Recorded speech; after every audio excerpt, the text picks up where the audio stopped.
Listen carefully because what you're about to hear will fundamentally change how you see the world around you. There's an ancient principle from Sun Tzu's Art of War that most people completely misunderstand, and it's costing them everything. The principle is this: your kindness will kill you. Now, before you click away thinking this is about becoming a cold-hearted monster, stay with me. This isn't about abandoning compassion or becoming cruel. This is about understanding a brutal truth that separates those who succeed from those who get trampled underfoot. This is about recognizing that in a world where everyone is fighting for limited resources, limited opportunities, and limited power, excessive kindness without strategic thinking is not just naive, it's dangerous. Sun Tzu understood something that modern society has forgotten. He understood that kindness without boundaries, generosity without limits, and trust without verification creates vulnerability. And in any competitive environment, whether it's business, politics, or even personal relationships, vulnerability gets exploited. Think about the last time you went out of your way to help someone, only to have them take advantage of your generosity. Think about the colleague who smiled at you while stealing your ideas. Think about the friend who borrowed money and never paid it back. Think about the business partner who used your trust to build their own empire while leaving you behind. This happens because kind people often operate under the assumption that everyone else shares their moral compass. They believe that treating others well will naturally result in being treated well in return. But Sun Tzu knew better. He understood that while kindness is a beautiful virtue, it must be tempered with wisdom, strategy, and an understanding of human nature. The wealthy and powerful understand this principle intimately. They've learned to be selectively kind, strategically generous, and calculatingly compassionate. They understand that kindness is a tool, not a default setting. And that's exactly what we're going to explore today. Understanding the principle. When Sun Tzu wrote about the dangers of excessive kindness, he wasn't advocating for cruelty. He was highlighting a fundamental truth about human nature and competition. In his world, generals who showed mercy to enemies often found themselves defeated by those very enemies. Leaders who trusted too easily found themselves betrayed. Rulers who were too generous with their resources found their kingdoms weakened. The principle translates perfectly to modern life. Consider the business world. Companies that are too generous with their pricing get undercut by competitors. Employees who are too helpful find themselves doing everyone else's work while others get promoted. Entrepreneurs who are too trusting with their ideas find themselves watching others profit from their innovations. But here's where most people get it wrong. They think applying this principle means becoming ruthless or heartless. That's not it at all. The truly successful understand that kindness must be strategic. It must serve a purpose. It must be calculated. Jeff Bezos, the founder of Amazon, understood this perfectly. In the early days of Amazon, Bezos was known for his intense focus on customer satisfaction. He would go to extraordinary lengths to make customers happy, even at the expense of short-term profits. But this wasn't blind kindness. This was strategic kindness. Every act of customer service was calculated to build long-term loyalty and market dominance. At the same time, Bezos was ruthless with competitors and demanding with employees. He understood that being kind to customers while being tough with everyone else was the path to building an empire. He didn't waste kindness on those who couldn't help him achieve his goals. Steve Jobs was another master of this principle. He was famously difficult to work with, demanding perfection from his team and showing little patience for mediocrity. But he was also capable of incredible charm and generosity when it served his purposes. He understood that kindness was a resource to be deployed strategically, not squandered indiscriminately. The psychology behind strategic kindness. The reason this principle works so well is rooted in human psychology. When someone is kind to everyone equally, that kindness loses its value.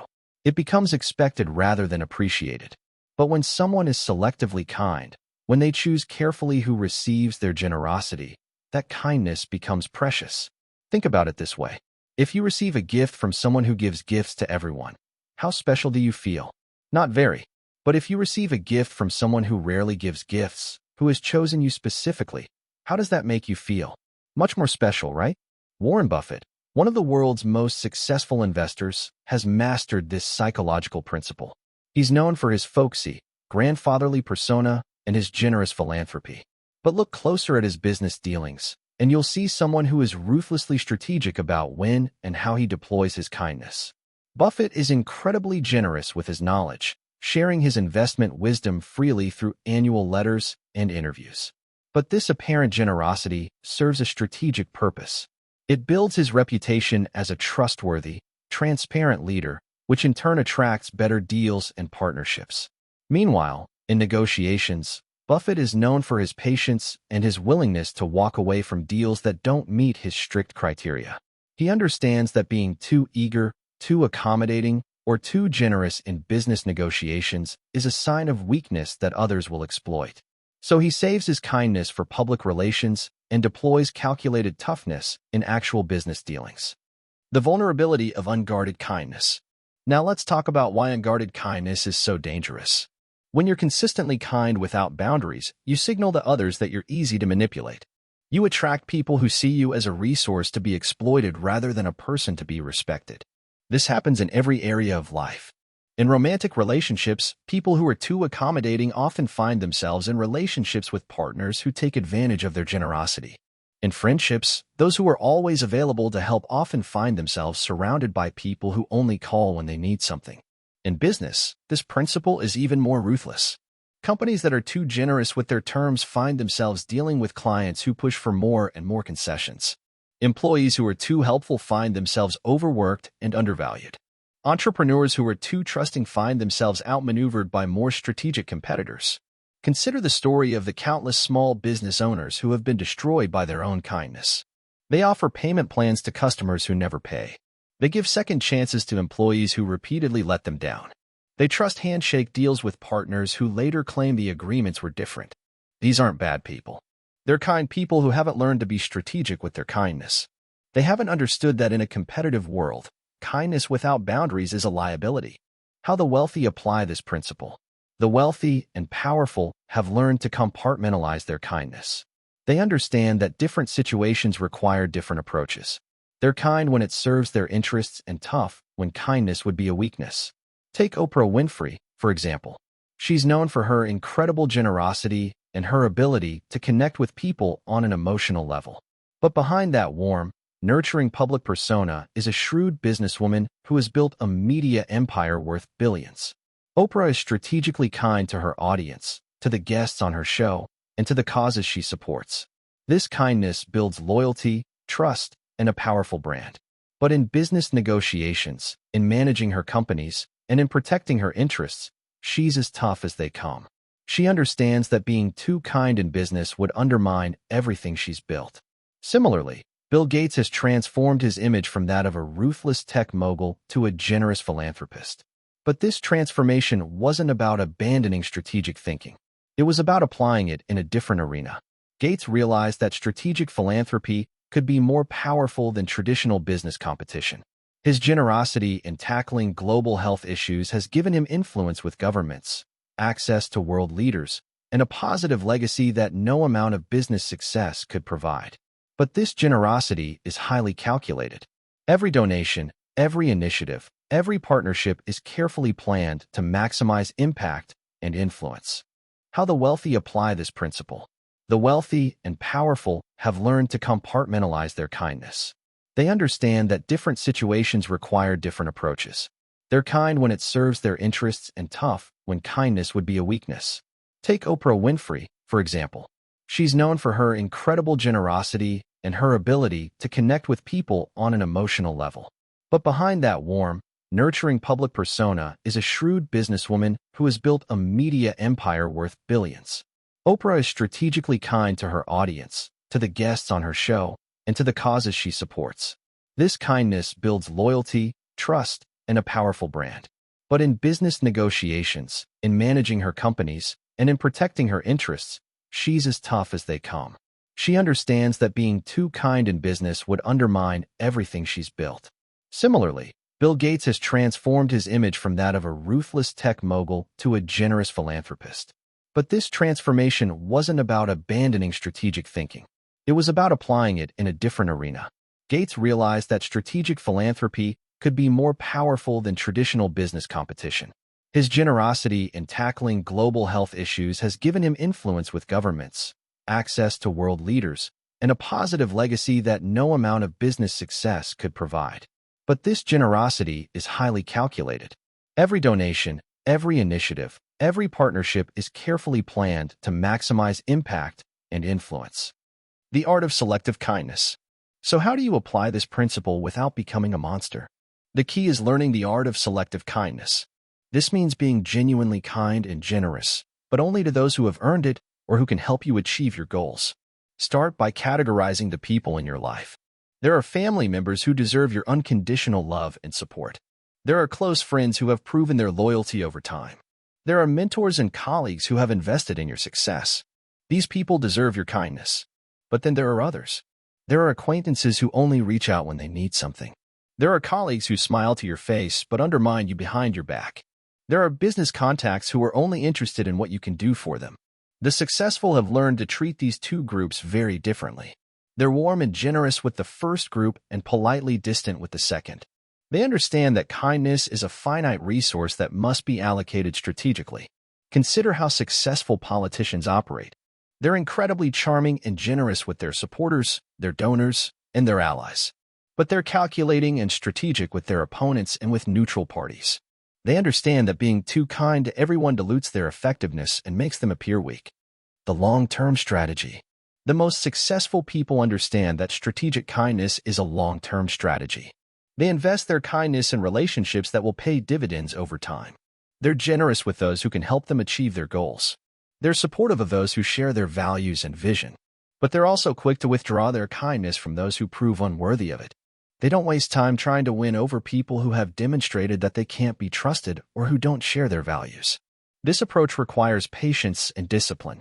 It means saying no to requests that don't serve your interests. It means being selective about who gets your time and energy. It means having the courage to disappoint people who expect you to be endlessly accommodating. But the results speak for themselves. People who apply this principle find themselves surrounded by higher quality relationships. They find themselves with more time and energy to focus on their goals. They find themselves being taken more seriously and respected more deeply. The compound effect. What makes this principle so powerful is its compound effect. When you're strategically kind, when you invest your generosity wisely, the returns multiply over time. The people who benefit from your strategic kindness become allies, advocates, and supporters. They become part of your network, your team, your tribe. Meanwhile, those who might have taken advantage of unguarded kindness learn to respect your boundaries. They understand that your kindness is valuable because it's not freely given to everyone. They work to earn it rather than expecting it. This creates a virtuous cycle. The more strategic you are with your kindness, the more valuable it becomes. The more valuable it becomes, the more people want to earn it. The more people want to earn it, the more power you have to shape your relationships and your environment. Real-world applications. Let's talk about how this applies to specific situations in your life. In your career, this means being helpful and supportive to colleagues who can help you advance, but not taking on extra work for those who won't reciprocate or acknowledge your contributions. It means being generous with your knowledge and expertise to those who are positioned to help you, but protecting your ideas and strategies from those who might steal them or use them against you. In your personal relationships, this means being deeply loyal and supportive to friends and family who have proven their worth, but maintaining boundaries with those who only take and never give. It means being willing to help those who are genuinely struggling, but not enabling those who are simply unwilling to help themselves. In your business dealings, this means being fair and generous with clients and partners who treat you with respect, but being firm and unbending with those who try to take advantage of you. It means being willing to walk away from deals that don't serve your interests, even if it means disappointing people who expected you to be more accommodating. The transformation. When you start applying this principle, you'll notice a transformation in how people treat you. Those who were accustomed to taking advantage of your kindness will initially be surprised and perhaps even upset. They'll test your boundaries to see if you're serious about maintaining them. But over time, they'll adjust. They'll start treating you with more respect. They'll stop taking your kindness for granted. They'll begin to value your generosity because they know it's not automatic. Meanwhile, new people will be attracted to you. People who respect boundaries and understand reciprocity will be drawn to your strategic approach. They'll recognize that you're someone who values yourself and your time, and they'll want to be part of your circle. The transformation isn't just external. It's internal as well. You'll start feeling more confident, more respected, and more in control of your life. You'll stop feeling taken advantage of or unappreciated. You'll start seeing better results in your career, your relationships, and your personal goals. The balance. Now, it's important to understand that this doesn't mean becoming cold or calculating in all your interactions.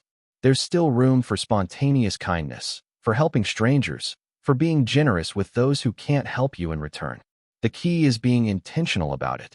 When you choose to be kind to someone who can't benefit you, make sure you're doing it for the right reasons. Maybe you're doing it because it aligns with your values. Maybe you're doing it because it makes you feel good. Maybe you're doing it because you want to make the world a better place. But don't do it because you think you should always be kind. Don't do it because you're afraid of being seen as selfish. Don't do it because you haven't learned to value your own kindness. The most successful people understand that kindness is most powerful when it's chosen, not automatic. They understand that strategic kindness is more effective than indiscriminate kindness. They understand that being selectively generous is more impactful than being universally giving. The ripple effect. When you apply this principle correctly, it creates a ripple effect throughout your life. Your relationships become stronger because they're based on mutual respect and reciprocity. Your career advances because you're investing your energy in the right places. Your personal life improves because you're not being drained by people who don't value what you give. You become someone who is sought after rather than taken for granted. You become someone whose kindness is valued because it's not given freely to everyone. You become someone who is respected for having boundaries and standards. This doesn't happen overnight. It takes time to unlearn old patterns and establish new ones. It takes courage to disappoint people who are used to taking advantage of your kindness. It takes wisdom to know when to be generous and when to be firm. But the results are worth it. You'll find yourself surrounded by better people. You'll find yourself achieving better results. You'll find yourself feeling more confident and more in control of your destiny. The long game. Remember, this is about playing the long game. It's about understanding that short-term popularity isn't as valuable as long-term respect. It's about recognizing that being liked by everyone isn't as important as being respected by the right people. The wealthy and powerful understand this intuitively. They know that trying to please everyone is a losing strategy. They know that having enemies is often a sign that you're standing for something important. They know that being polarizing is often more effective than being universally liked. This doesn't mean being unnecessarily cruel or unkind. It means being strategic about where you invest your emotional energy and your resources. It means being selective about who gets access to your time, your knowledge, and your support. The final lesson. Sun Tzu's principle about kindness isn't about abandoning compassion. It's about understanding that kindness without wisdom is weakness. It's about recognizing that in a competitive world, you need to be strategic about everything, including your generosity. The people who succeed understand this principle whether they've read Sun Tzu or not. They've learned through experience that unguarded kindness gets exploited. They've learned that boundaries create respect. They've learned that strategic generosity is more powerful than indiscriminate giving. They've learned that your kindness will kill you if you're not careful about how you deploy it. But they've also learned that strategic kindness can be one of your most powerful tools for building the life you want. The choice is yours. You can continue being kind to everyone and hope that the world treats you fairly in return. Or you can start being strategic about your kindness and take control of your destiny. The wealthy and powerful have made their choice. They've chosen to be selectively kind, strategically generous, and calculatingly compassionate. They've chosen to value their own kindness and make others earn it. And that choice has made all the difference. If you're still here, that means you're serious about changing your life. You understand that this isn't about becoming cold or heartless. This is about becoming strategic. This is about understanding that in a world where everyone is competing for limited resources, you need to be smart about how you deploy your kindness. Comment strategic below and let me know that you're ready to change your life. Let me know that you're ready to stop being taken advantage of and start being respected. Let me know that you're ready to apply the principles that have made others wealthy and powerful. Because here's the thing, knowledge without action is worthless. Understanding this principle intellectually is one thing.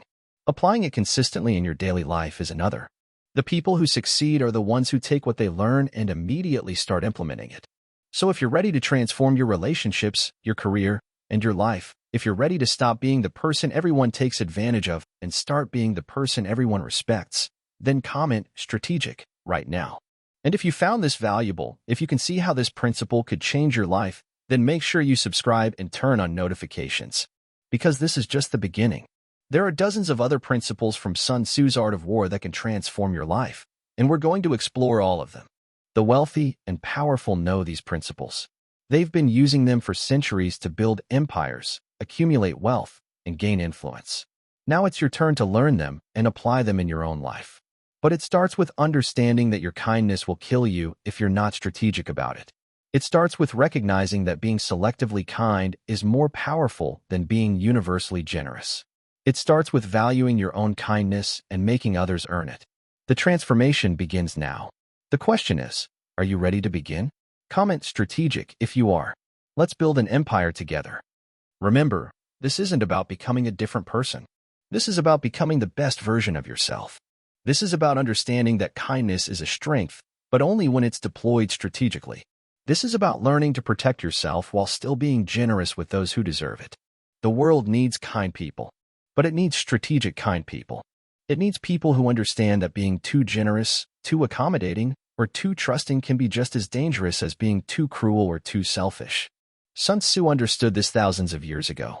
The wealthy and powerful understand it today. And now you understand it too. The question is, what are you going to do with this knowledge? Are you going to continue being the person everyone takes advantage of? Or are you going to start being the person everyone respects? The choice is yours. Choose wisely. Until next time, stay strategic.